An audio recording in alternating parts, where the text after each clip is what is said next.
نتیجہ کیا ملے گا اگر آپ نے روزہ رکھا اور واقعی آپ نے روزہ رکھا، کیونکہ روزہ رکھنا اور چیزیں روزے کو بچانا، رکھنے والے بھی بہت سارے لوگ ہوتے لیکن بچانے والے بہت کم لوگ ہوتے ہیں۔ تو آپ روزہ رکھیں گے بھی صحیح اور انشاءاللہ روزے کو تو کیا فرمایا کہ من صام رمضان ایمانا و احتسابا، جس نے بھی روزہ رکھا ثواب کی نیت سے، این نتیجہ حکمہ ابے جو ابو جد تجی روزو رکھا تو ابے جلا روزو نہ، من صام رمضان ایمانا، ایمان کی حالت میں اور ثواب کے ارادے سے، اس پختہ ایمان کے لیے کہ یہ روزہ میں صرف اور صرف اپنے رب کے لیے رکھ رہا ہوں، سحری بھی اسی کے لیے اور افطاری بھی، یہ بھوک بھی اسی کے لیے اور پیاس بھی اسی کے لیے، تو نتیجہ کیا ہوگا؟ غفر له ما تقدم من ذنبک، تمہارے سب کے سب گناہ اللہ معاف کر دے گا۔ یار 11 مہینے ہم سے کیا نہیں ہوتا یار، ہم آنکھوں سے کیا دیکھتے رہتے ہیں؟ نہیں دیکھتے ہم یار، چلو بند کر دیتے ہیں اپنی آنکھیں۔ کانوں سے ہم کیا نہیں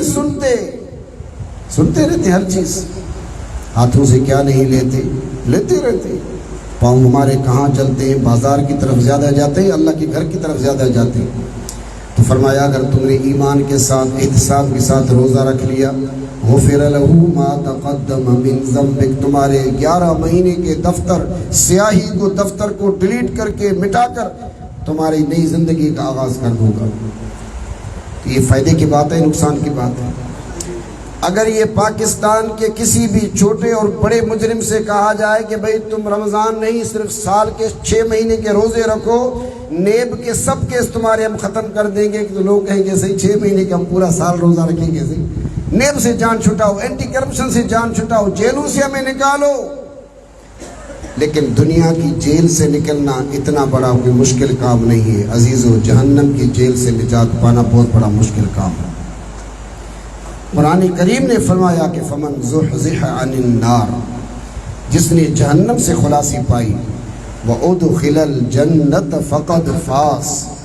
اور جنت جس نے پالی تو عزیزو قرآن کریم نے فرمایا کہ فقد فاز، سب سے بڑی کامیابی، سب سے بڑی کامیابی۔ تو اللہ نے تو یہ چھوٹے سے اعمال میں، مختصر سے اعمال میں اتنی بڑی کامیابی رکھی ہے، تو اگر ہمیں یہ سودا منظور ہے تو ہم آج سے یہ پختہ ارادہ کریں تو انشاءاللہ رمضان کا روزہ، رمضان کی نمازیں، رمضان میں قرآن کی تلاوت، قرآن کا ترجمہ